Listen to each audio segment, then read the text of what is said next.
The leopard moves through the world as a contradiction. It is powerful yet cautious, solitary yet omnipresent, elusive yet found across more habitats than any other big cat. Scientifically known as Panthera pardus, the leopard is not defined by size or raw dominance, but by adaptability elevated to an art form. Where other predators specialize, the leopard generalizes. Where others confront, the leopard calculates. This quiet intelligence is the foundation of its success. The evolutionary story of the leopard begins millions of years ago, within a lineage of cats that would give rise to lions, tigers, jaguars, and snow leopards. Yet unlike its relatives, the leopard did not bind itself to a single ecological identity. As climates shifted and continents changed, leopards expanded rather than retreated. They learned to live in forests thick with cover, in open savannas exposed to rivals, in arid deserts where prey is scarce, and even in mountainous regions where cold and altitude test physiological limits. This flexibility would become the defining trait. Physically, the leopard is engineered for stealth and efficiency. Its muscular frame is compact and dense, optimized for explosive strength rather than endurance. The limbs are powerful, capable of launching the animal into sudden bursts of speed or vertical leaps that defy expectation. A leopard's shoulders, chest, and forelimbs possess extraordinary pulling power, allowing it to drag prey heavier than itself into trees, away from scavengers and competitors. This behavior is not spectacle, it is strategy refined through necessity. The leopard's coat is one of nature's most effective camouflage systems. Rosette patterns break up the outline of the body, blending seamlessly into dappled light and shadow. In forests, the pattern dissolves into foliage. In grasslands, it mimics sunlit patches across dry terrain. Even in rocky environments, the irregular markings obscure movement. This visual deception allows the leopard to exist unseen, often within meters of prey or rivals without detection. Sensory perception further amplifies the leopard's advantage. Vision is finely tuned for low-light conditions, making dawn, dusk, and night prime hunting periods. Hearing detects subtle movements of prey through vegetation, while whiskers act as tactile sensors, mapping space in darkness. Unlike predators that rely on sheer pursuit, the leopard depends on awareness, patience, and timing. Behaviorally, leopards embody solitary precision. Adults maintain overlapping territories defined not by rigid boundaries but by scent markings, scratch marks, and memory. Conflict is avoided whenever possible. Energy conservation is central to survival, and unnecessary confrontation carries unacceptable risk. When encounters occur, posturing and vocalizations often replace physical combat, underscoring a strategy built on calculation rather than dominance. Hunting behavior reveals the leopard's true mastery. It is an ambush predator, closing distance silently before delivering a rapid, decisive attack.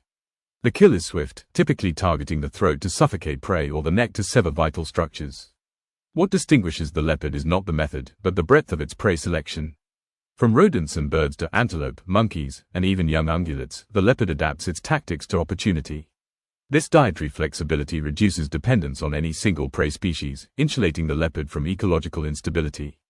Trees play a critical role in leopard survival. More than vantage points, they are storage units, refuges, and strategic tools. By caching kills in branches beyond the reach of hyenas or lions, leopards extend feeding time and reduce competition. This arboreal behavior also reflects an ancient inheritance from earlier felid ancestors, preserved and perfected rather than abandoned. Socially, leopards are minimalists. Mating interactions are brief, and parental investment falls entirely on the female. Cubs are born hidden, vulnerable, and dependent, their survival contingent on secrecy and maternal vigilance. The mother teaches through exposure rather than instruction, gradually introducing cubs to hunting and territory. Mortality is high, reinforcing a life strategy where success depends on resilience and learning rather than numbers. Despite their strength and adaptability, leopards are not invincible. Their reliance on stealth makes them vulnerable to habitat disruption. Fragmented landscapes reduce cover, expose movement, and increase encounters with humans. Yet even here, leopards demonstrate remarkable behavioral plasticity, adjusting activity patterns to avoid detection and shifting into nocturnal habits near human settlements. The leopard's presence often goes unnoticed, even where populations persist. This invisibility is both a survival mechanism and a warning sign. A predator that thrives unseen can decline unnoticed as well. Understanding the leopard requires attention not only to what is visible, but to what remains hidden within the ecosystems it inhabits. In the leopard, evolution favored intelligence over intimidation, adaptability over specialization. It is a predator that does not announce itself, a master of landscapes defined by change. And this mastery, forged through silence and strategy, is what has allowed the leopard to endure where others have fallen. As daylight fades and shadows lengthen, the leopard becomes something more than a predator. It becomes a presence, felt rather than seen. Unlike lions that announce themselves with sound, or cheetahs that reveal their power in open chases, the leopard thrives in ambiguity. Its world is built on margins, the edge of forests, the boundary between village and wild, the thin line where danger and opportunity overlap. The intelligence of the leopard is expressed not through curiosity, but through restraint. Every movement is measured, every decision filtered through risk assessment. Leopards do not waste energy. They observe patterns, of prey, of rivals, of humans, and adapt with quiet precision. In landscapes shared with lions, they hunt smaller prey and move kills into trees. In regions dominated by tigers, they adjust territory size and activity hours. Where neither exists, leopards expand confidently, filling ecological space with minimal resistance. Hunting strategy varies dramatically depending on environment. In dense forests, leopards rely on vertical complexity, approaching prey from above or using thick cover to close distance undetected. In open savannas, patience replaces concealment.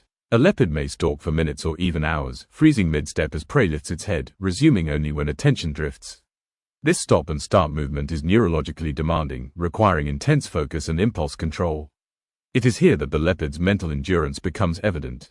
Urban edge leopards display an even more advanced level of behavioral flexibility. In parts of India and Africa, leopards navigate agricultural fields, road networks, and human settlements with uncanny awareness.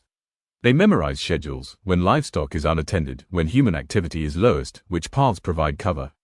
Attacks on livestock are rarely random. They are calculated responses to opportunity, shaped by necessity rather than aggression. This proximity to humans has reshaped the leopard's reputation. Feared, misunderstood, and often blamed for conflicts rooted in habitat loss, leopards exist in a moral gray zone of conservation. Unlike tigers or lions, whose presence is unmistakable, leopards blend into human-dominated landscapes so seamlessly that their survival often goes unnoticed until conflict arises. This invisibility fuels both their persistence and their persecution. Socially, leopards remain solitary by design. Territory is memory-based, mapped not with physical barriers but with scent, landmarks, and experience. A leopard knows its domain intimately, the safest routes, the most productive hunting grounds, the trees capable of supporting heavy kills. These mental maps are not inherited but learned, refined through trial and survival. Young leopards that fail to master this cognitive landscape rarely survive to adulthood. Communication between leopards is subtle but effective. Scent marking conveys identity, reproductive status, and territorial claims. Vocalizations are used sparingly, primarily during mating or disputes. This low-profile communication reduces detection by rivals and prey alike. Silence, for the leopard, is not absence, it is control. Reproduction introduces the only sustained social bond in a leopard's life. Mating pairs form briefly, then separate. Females retreat into secrecy, selecting den sites that balance concealment with access to food. Cubs are born blind and helpless, their survival dependent on the mother's ability to remain undetected. She moves them frequently, rotating dens to avoid predators and competitors. Each relocation carries risk, yet stagnation is more dangerous still. The learning curve for cubs is steep. Play mimics hunting, pouncing, grappling, ambushing shadows. But play alone is not enough. Mothers gradually expose cubs to real prey, allowing observation before participation. Failed hunts are tolerated, impatience is not. This slow education reflects the high stakes of leopard life. One mistake can mean injury, starvation, or death. Competition shapes leopard behavior as much as prey availability. In ecosystems with dominant carnivores, leopards operate as opportunists, avoiding direct conflict through timing and positioning. They hunt when others rest, move when others settle. This temporal partitioning reduces encounters and preserves energy. It is a strategy born not of weakness, but of intelligence, an acknowledgement that survival favors those who choose their battles carefully. Yet adaptability has limits. Rapid habitat fragmentation compresses territories, forcing encounters that leopards evolved to avoid. Roads sever movement corridors. Artificial lighting disrupts nocturnal hunting. Noise masks auditory cues. Each intrusion chips away at the leopard's greatest weapon, its ability to remain unseen. Still, the leopard endures. Not because the world favors it, but because it refuses to specialize itself into extinction. It bends without breaking, recalibrates without retreating. In this flexibility lies both its resilience and its tragedy. A predator so capable of living alongside humanity is also the one most likely to be punished for doing so.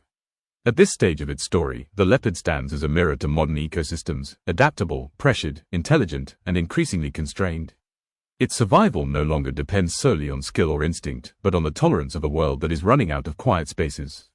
And the silence that once protected the leopard may now be the very thing that threatens to erase it. The future of the leopard is not written in blood or claws, but in boundaries, lines drawn by roads, farms, cities, and human fear. For an animal that mastered ambiguity and shadow, the modern world offers fewer places to disappear. The silence that once ensured survival now competes with engines, fences, and fragmentation. Across Africa and Asia, leopard populations are declining, not always dramatically, but steadily. This gradual erosion is the most dangerous kind of loss. Leopards vanish quietly, territory by territory, without the spectacle that often triggers global alarm. Their adaptability, long considered the greatest strength, has masked the depth of their vulnerability. An animal capable of surviving in altered landscapes can persist long enough to be forgotten, right up until the moment it collapses. Habitat loss remains the central threat. Forests are thinned, not always destroyed, leaving just enough cover to mislead conservation metrics but not enough to sustain healthy leopard populations. Fragmented habitats compress territories, increasing competition and forcing leopards into closer proximity with humans. This compression elevates conflict, particularly where livestock becomes the most accessible prey. Retaliation follows predictably: poisoning, trapping, shooting, often indiscriminate, often unseen. Unlike other apex predators, leopards are rarely the focus of large-scale conservation campaigns. They lack the symbolic weight of lions or the iconic solitude of tigers. Their very success at coexisting with humans has worked against them, framing them as adaptable enough to survive without protection. This assumption is false. Adaptation buys time, not immunity. Illegal wildlife trade compounds the threat. Leopard skins, bones, and body parts remain valuable in illicit markets, driving targeted killing even in protected areas. These losses disproportionately affect adult breeders, destabilizing population structures and reducing genetic diversity. In small, isolated populations, such removals can trigger rapid collapse. Climate change introduces an additional layer of uncertainty. Altered prey distributions, shifting vegetation zones, and increased drought frequency reshape ecosystems faster than leopards can recalibrate. While leopards can adjust hunting times and prey selection, they cannot compensate for systemic prey decline or the disappearance of cover. The balance they rely upon is being altered at a scale and speed unprecedented in their evolutionary history. Conservation strategies for leopards demand nuance. Fences and strict exclusion zones, effective for some species, often fail for leopards that range widely and exploit edge habitats. Successful approaches emphasize coexistence, livestock protection, compensation programs, corridor preservation, and community engagement. Where communities benefit directly from leopard presence, tolerance increases. Where fear dominates, survival chances plummet. Scientific research continues to reveal the leopard's importance as a keystone predator. By regulating prey populations and influencing herbivore behavior, leopards help maintain vegetation balance and ecosystem health. Their removal triggers cascading effects, altering landscapes in ways that often harm human interests as well. In this sense, leopard conservation is not charity, it is ecological self-preservation. Ethically, the leopard challenges modern humanity. It is not a creature confined to distant wilderness, but one that insists on sharing space. Its survival tests whether coexistence is truly a value or merely a slogan. Leopards do not seek conflict, they exploit opportunity. When conflict arises, it reflects systemic failure, of land management, of planning, of empathy. In the final analysis, the leopard represents a form of intelligence increasingly rare in the modern world, the intelligence of restraint. It does not conquer territory, it negotiates it. It does not dominate ecosystems, it integrates into them. Its power lies not in force, but in timing, awareness, and silence. To lose the leopard would be to lose more than a species. It would mean the erasure of a survival strategy refined over millions of years, proof that adaptability, not dominance, can sustain life across chaos. The leopard is evolution's strategist, the master of margins, the predator that thrives without spectacle. As night falls over savanna, jungle, and mountain alike, a leopard may still move unseen, muscles tense, senses alive, mind calculating. Whether that movement continues into the next century depends not on the leopard's skill, but on humanity's willingness to leave room for shadows. Because some creatures are meant to remain unseen, and the world is poorer each time silence is broken forever.